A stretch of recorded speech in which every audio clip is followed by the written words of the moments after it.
Okay, Peter Charnley here from Mighty House Sales and Lettings Agents in Lancaster, and I'm going to talk to you about a project that we've done for one of our clients, which is converting a fairly standard 4-bedroom terraced house into a 5-bedroom student property.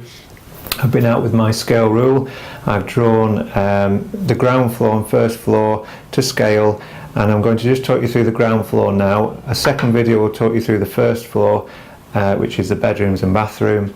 And then we've got videos on site during the works, 2 videos, one for the ground floor, one for the first, and then we'll show you the final product.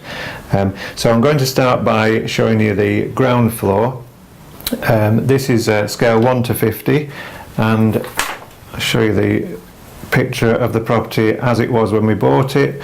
So this shows the bay window at the front here. This is the front of the property, the road's here. This is the front door, and we'd walk into the property, and this, as a standard family home, this would be the living room, this would be the dining room, and this is the kitchen. But as with many student houses, we've got 4 bedrooms upstairs, and we'll get a 5th bedroom by converting the living room into a bedroom.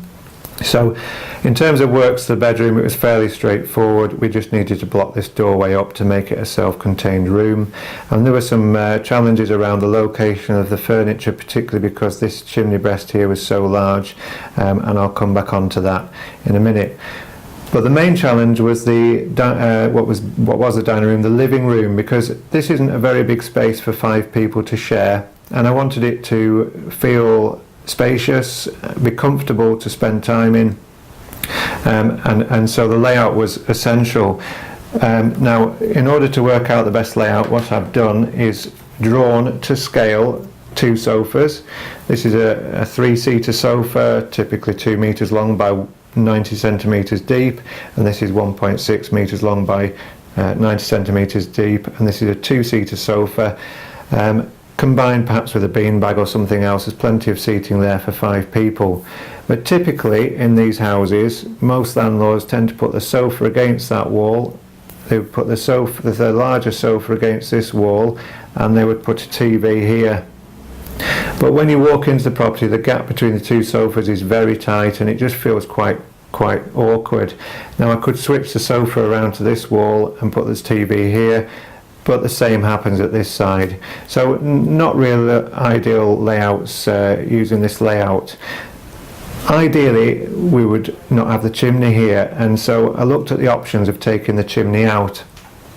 We were quite fortunate because the chimney, although it runs all the way obviously through to the roof, upstairs it's not so deep, and actually when we took some measurements we realised that upstairs the chimney was only 20 centimetres deep, not 55-60 centimetres as per this existing ground floor chimney. So we were able to remove 35-40 centimetres of depth from the chimney without putting any structural supports in for the chimney upstairs.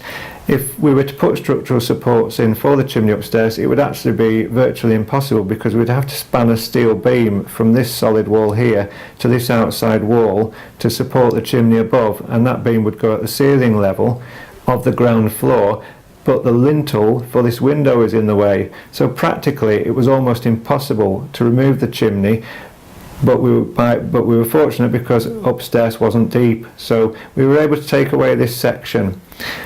And if I then show you what that looked like, we ended up with a chimney this deep. This then gave us lots of options for layout, and the one I elected to have was to have the 3-seater and the 2-seater at this side of the room, and I can change the configuration, but the TV goes on this wall here.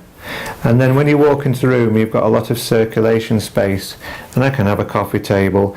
I can even, under the TV, have a small table which you pull out with drop down legs and 2 or 3 stools, so there is a little eating area there which is optional and folds away, and I'm looking at doing that. But this here really changed the configuration of the room drastically. Beanbag there, plenty of seating, feels nice and comfortable, table lamp in the corner and so on. Then if we move on to the kitchen, we were quite fortunate here when the house was bought. This wall here had already been removed, because originally that solid wall, the outside, this is the backyard and the back door, this solid wall would have gone all the way through to here, and the way into the kitchen was through here. But by opening up this section of wall, we can enter the kitchen through here and actually wrap round the worktop all the way to here, which gives an awful lot of worktop space, plenty for 5 people. We avoided putting in a tall fridge freezer because that would have to go really here to be practically usable. That would be quite a large obstruction to look at as you're looking into the kitchen, and you would lose the feeling of space. So we elected for 2 under-counter fridges, one here and one that you access at this end of the worktop here. So you come round here, the door would open here. And then here is a door down to the cellar. Now the cellar was full of standing water. The water table was quite high in this area, or the property is quite low rather, and the water table is certainly above the floor of the cellar.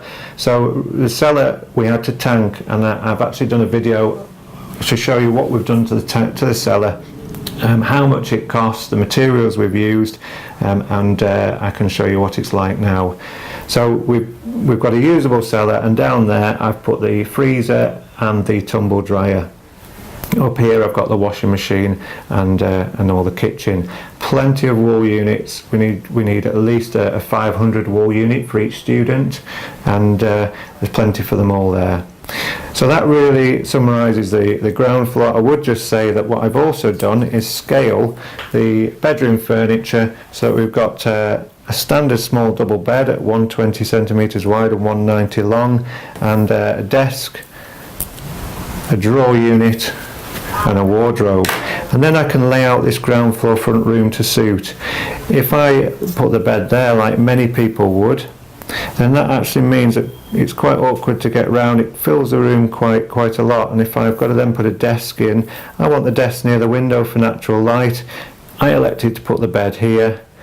I've elected to put the desk over on this wall, and then I've got a wall in front of the desk, and I can put some kind of cork board or a notice board or shelves in front of the desk, rather than having the desk in front of the bay window, which doesn't allow that.